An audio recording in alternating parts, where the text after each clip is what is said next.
Welcome, I'm Sharon Kreider. I'm a CPA and an enrolled agent in Sunnyvale, California. I teach tax update classes for tax professionals.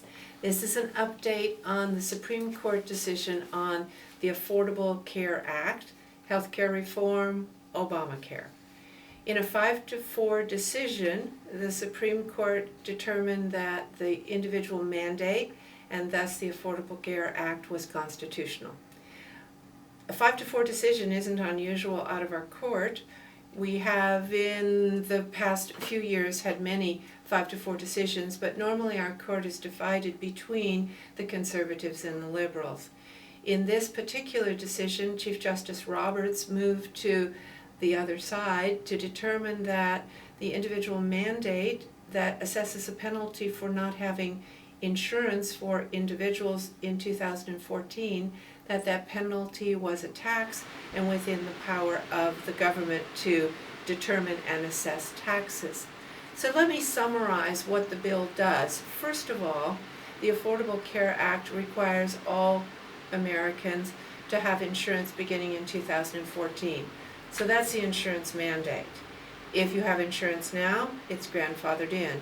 If you have Medicare or Medicaid or other kinds of insurance provided by your employer, that's grandfathered in. This is a mandate for those people who do not have insurance to have insurance in 2014 or pay a penalty. Penalty is small at the beginning, $95 a year, not a month, for failure to have health insurance. Now, in addition to the insurance mandate, there is also a requirement in the Affordable Care Act that each state establish an exchange. You know from reading and listening to the media that the exchanges are very hotly contested by some of the states, and some governors have refused to form exchanges.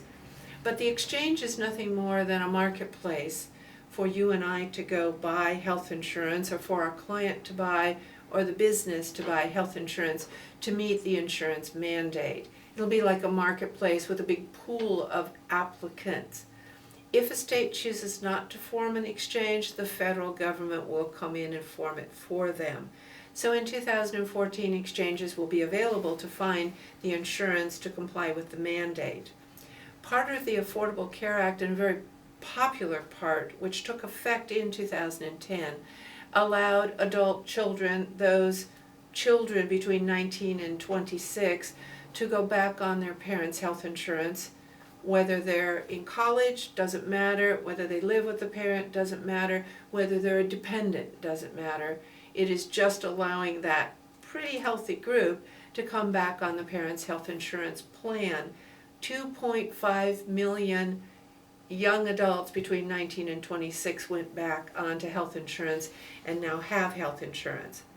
Medicare tax, very expensive beginning in 2013, will be a very unpopular provision to generate a lot of money, $210 billion, to help pay for the Affordable Care Act and the insurance provided for the subsidies for those people who can't afford insurance. The 3.8% Medicare tax will be on net investment income, interest, dividends, annuities, passive income, rental income, capital gains, all what we know as unearned income, will be subject to 3.8% Medicare if adjusted gross income of the single person exceeds $200,000, married filing joint $250,000, starting in 2013. Flexible spending accounts also in 2013, the amount that you can contribute to a flexible spending account, for we tax people a Section 125 cafeteria plan, the amount that you can put into the medical portion of a flexible spending account will be limited to $2,500. The national average for the contribution is about $1,400, but our clients have been putting in a lot more for dental and optical and expensive co-pays, all of that added together, now reduced for pre-tax dollars in your flexible spending account to $2,500. And finally, a change for 2014, employers, defined as large employers, must provide affordable insurance to their employees. So first of all, large employer is defined as one having more than 50 full-time equivalent employees. That's going to be a technical definition that combines the work of all of my employees to determine how many full-time equivalents I have.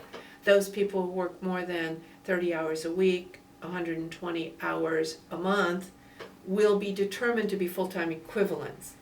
This definition is to stop me from taking my 60 full-time people, cutting them all to half-time, having 120 half-time people and saying, aha, now I'm not required to provide full-time insurance.